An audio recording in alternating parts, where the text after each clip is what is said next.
시와 증시는 상당히 부진했는데요. 3분기 실적 악화를 비롯해서 미국 대선이나 유럽 같은 여러 불확실성들, 또 양적 완화 정책에 대한 부정적인 측면이 부각이 됐습니다. 3분기 실적 시즌이 일단락되면 증시는 어느 정도 안정을 찾으면서 부담감을 벗고 반등에 나설 수 있다고 오늘 한 증권사에서 얘기를 하던데요.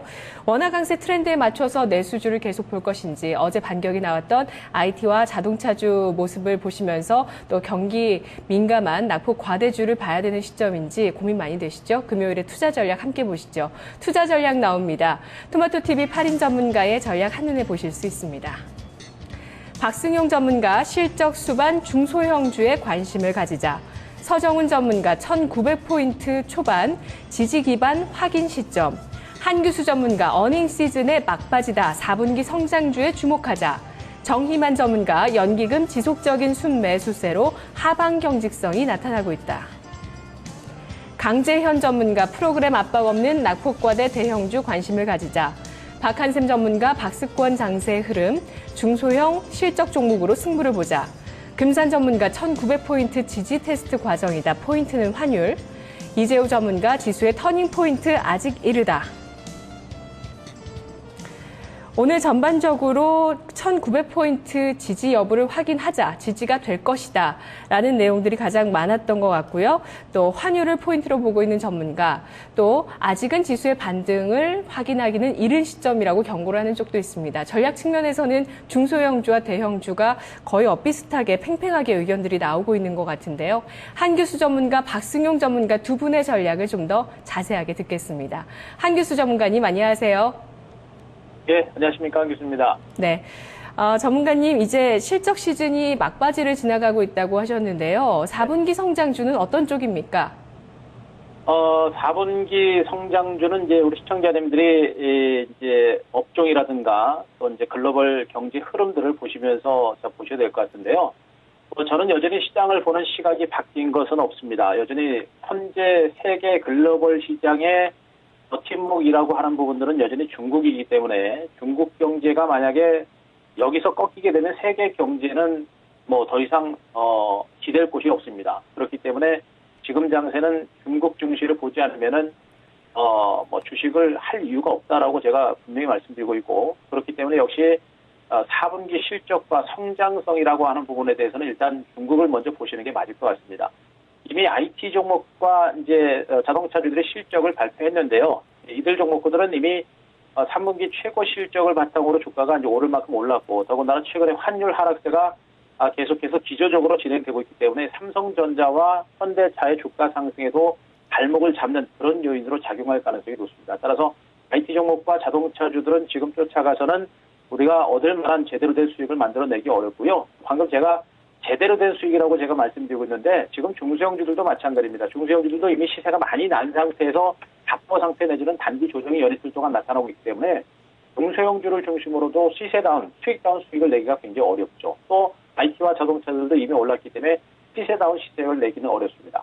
반면에 이제 중국 관련주라든가 이미 낙폭 과대했던 종목들은 많이 빠진 상태에서 추가 하락에 대한 우려감이 있긴 합니다만, 그래도 앞으로 장세가 돌아설 때는 얻을 수 있는 수익다운 기대 수익을 얻을 수 있는 부분들은 바로 이제 낙폭과대했던 중국 관련주가 될 가능성이 높다고 보고 있습니다. 따라서 현재 우리가 중국 관련주는 수급과 그리고 중국의 경제 지표를 보시면서 보셔야 될 것 같은데요. 여전히 4분기 이후에 성장성이 부각될 수 있는 부분들은 바로 중국 관련주이기 때문에 중국 관련주를 보시되, 중국 관련주는 기관과 외국인들의 현물 시장에서 수급 동향을 보시면서 보시는 게 좋습니다. 아직까지는 투신권과 외국인들이 현물 시장에서 적극적으로 매수를 안 하고 있어서 네. 상승까지는 좀 시간은 걸리겠습니다만, 투신과 외국인들의 현물 매수가 본격화될 때 중국 관련주들이 4분기 성장주로 부각될 수 있는 가능성이 상당히 크지 않을까 이렇게 보고 있습니다. 네. 타이밍과 시간과의 싸움이 또 문제가 될 것 같습니다. 10월에 여러 가지 부정적인 측면들이 있었지만 중국에서는 그래도 긍정적인 신호들이 나왔거든요. 경기에 대한 바닥이라든지 이런 가능성에 대한 이야기들 나왔는데, 중국 증시도 뭐 제대로 반등해주지는 못하는 것 같고, 중국 관련주도 아직은 특별한 움직임이 없잖아요. 확인하고 대응할 필요가 있을까요? 미리 선점을 해야 되는 걸까요? 그리고 중국 관련주, 소비주 쪽보다는 전통적인 중국 관련주 보시는 거죠? 그렇습니다. 네. 소비 관련주는 이미 이제 많이 올라갔고요. 또 단순하게 이제 중국이 내수 소비를 부양을 해가지고 중국 경제가 조금은 낮을 수가 있습니다만 글로벌 시장에서는 그렇게 큰 영향을 주지는 못할 겁니다. 그래서 중국 내수 소비 관련주는 주가가 많이 올랐기 때문에 그쪽에 대한 기대감을 갖는 것보다는 이제 전통적인 중국 관련주로 보시는 게 맞을 것 같은데요. 지금 중국 증시가 이미 이제 2000선을 저점 찍고 올라갔습니다. 그리고 나서 이제 2100선 그리고 61선 상단에서 좀 쉬어가는 그런 과정이 나오고 있는데, 단기적인 추세이나마 이미 중국 증시는 추세 반전을 했죠. 다만 이제 중국 증시라든가 중국에서, 투자자들, 글로벌 증시를, 확인시켜줄 만한 시그널이 아직 없어서 좀 힘든 과정들인데, 여기서 중국 증시가 2100선 그리고 61선 상단에서 다시 올라가는 조짐이 나올 때는 본격적으로 아마 증권시장에 영향을 줄 가능성이 높고요. 그리고 다다음 주 11월 8일 중국 공산당 회의가 열릴 때까지 시간이 좀 걸리겠습니다만 그 전이라도 아마 기관 투자자라든가 외국인 쪽에서 어떤 그 중국 공산당 회의에서 좋은 어떤 호재를 기대하면서 선침해성 매수가 들어올 수 있는 가능성도 조금은 좀 열어놓고 있습니다. 다만 워낙에 중국 증시라든가 중국의 정책을 예측하기가 너무나 어렵기 때문에 성급하게 들어갈 수는 없습니다만 미리 이제 선침해를 하셨다라고 한다면은 일단 지금은 그냥 관망하시는 게 맞을 것 같고요. 그리고 네. 매수를 하고자 하시는 분들은 일단 종목을 먼저 선택하시는 게 좋습니다. 중국 관련 중에서 과연 만약에 매수 시그널이 나오면 어떤 종목을 중심으로 매수를 할까라는 부분에 대해서 종목 선택을 먼저 해놓으신 다음에 중국에서 어떤 호재가 나올 때 또 중국에서 기관과 외국인의 매수가 들어올 때 그쪽에 대해서 확인하고 집중적으로 매수에 들어가셔도 늦지 않지 않을까 이렇게 보고 있습니다. 네. 전문가님께서 종목을 선택해 주신다면 어떤 쪽을 보시겠어요? 예, 종목에 대한 선택이 굉장히 신중합니다. 지금 워낙에 제가 중국주를 꾸준하게 말씀을 드리면서도 이제 주가가 움직이지 못해서 좀 신중한데요. 일단은 제가 아까도 말씀드렸듯이 이제 중국에서 큰 호재가 나오고 또 중국 관련주의 어떤 매수가 좀 더 강화될 때 먼저 보고 있는 종목들은 역시 화학주들과 그리고 이제 조선주 쪽을 많이 보고 있습니다. 그리고 기계 관련주는 이제 두산인프라코가 이제 오늘 실적이 발표가 됐는데 실적이 발표가 된 종목들은 이제 거의 바닥권이라고 보셔도 됩니다. 그래서 두산인프라는 시간을 가지고 보시더라도 한번 보셔도 될 것 같고요. 그래서 일단 조선주들과 화학주 이쪽 쪽으로 좀 보시는 게 좋지 않을까 싶습니다. 네, 알겠습니다. 한규수 전문가가 보는 4분기 성장주는 중국 관련주였습니다. 말씀 고맙습니다. 네, 고맙습니다. 네. 4분기 성장주, 어떻게 보면은 눈부신 성장보다는 턴어라운드 측면이라든지 아니면 수익적인 측면에서 좀 더 주목해서 성장주라는 표현을 했던 것 같습니다. 한규수 전문가가 보는 4분기 성장주는 중국 관련주였습니다. 전통적인 중국 관련주, 화학, 조선, 철강, 기계 같은 섹터인데요.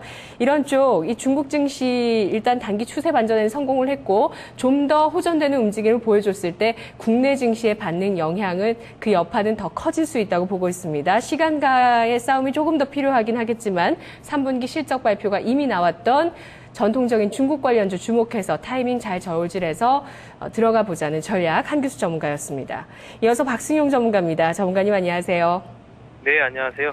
네, 전문가님은 반대로 대형주를 좀 가까이 하기엔 너무 멀다고 표현을 해주셨습니다. 네, 이유가 뭔가요? 일단 최근에 발표되고 있는 기업들의 실적이 좀 많이 엇갈립니다. 현대차라든가 삼성전기의 경우에 이제 실적이 좀 좋게 나오긴 했지만 그 외의 종목군들 같은 경우에는 실적이 좀 둔화되거나 또 이제 앞으로가 좀 문제가 될 것 같은데요. 최근에 환율이 이제 1,100원이 결국에는 좀 붕괴되는 흐름이 좀 나오고 있는데 1,100원이 붕괴되었다라는 것은 이제 기업들의 실적 악화 부분하고 연결될 수 있다라는 얘기이고 또한 이제 1,100원이 붕괴되게 되면 환차이익을 노린 외국인의 매도가 좀 나올 수 있기 때문에 네. 주 대상은 대형주가 되지 않겠는가 이렇게 봐서 지금으로서 많이 빠지긴 했습니다만 역시 제자리 뛰기 흐름만이 좀 지속되지 않겠는가 이렇게 보고 있어서 아직까지는 좀 가까이 하기엔 좀 시간적으로 좀 멀지 않나 이렇게 좀 보고 있습니다. 예, 추가적인 하락이 제한적이더라도 지금 들어갈 때는 아니라고 보시는 거고요. 실적이 수반된 중소형주를 보자고 하셨는데요. 오늘 장에 접근할 수 있을 만한 종목들 혹은 전략들 지금 말씀해 주시죠. 네, 지금 보면은 최근 이제 들어서 장세가 순환 낙이 좀 발생을 하고 있습니다. 무슨 얘기냐면 코스피 지수 같은 경우에도 이제 하단부라고 인식은 좀 하고 있고 1,900원 지켜내지 않겠느냐라고들 생각을 좀 하고 있는 것 같습니다. 하지만 그동안에 많이 올라갔던 종목군들은 최근 돌아가면서 순환매가 아니라 순환락이 나오고 있다는 것이죠. 많이 올라간 종목군들은 네. 급락이 좀 나오고 있고, 네네. 이런 점을 봐서는 중소형주 중에서도 이제 차별화를 해서 좀 들어가야 되지 않겠는가라고 보고 있는데, 예. 무엇보다도 이제 실적 측면을 잘 고려를 해서 중소형주, 지금 추세가 살아있는 몇몇 종목군들, 그 중에서 실적이 되는 종목군들 이쪽을 엄선을 해야 될 시기가 아닌가 이렇게 좀 보고 있습니다. 예, 알겠습니다. 좀 더 구체화해 주셨으면 했는데 여기까지 시간이 허락이 됐네요. 다음에 또 듣겠습니다. 고맙습니다. 네, 고맙습니다. 네. 박승용 전문가는 대형주, 이 외국인 환율 움직임에 따른 또 수급 변화에 따라서 수급적인 부담을 겪을 수 있다는 의견입니다. 아직은 대형주 때가 아니라는 시각이고요. 중소형주 쪽으로는 차별화, 슬림화에 대비를 해야 된다고 하는데요. 그에 따라서 실적이 뒷받침되는 쪽으로 선별해서 접근할 필요가 있다는 점 강조를 해줬습니다. 대형주 때가 된 거냐 안 된 거냐, 중소형주의 또 단기 과열에 대한 여러 가지 논란들은 계속 지속되고 있습니다.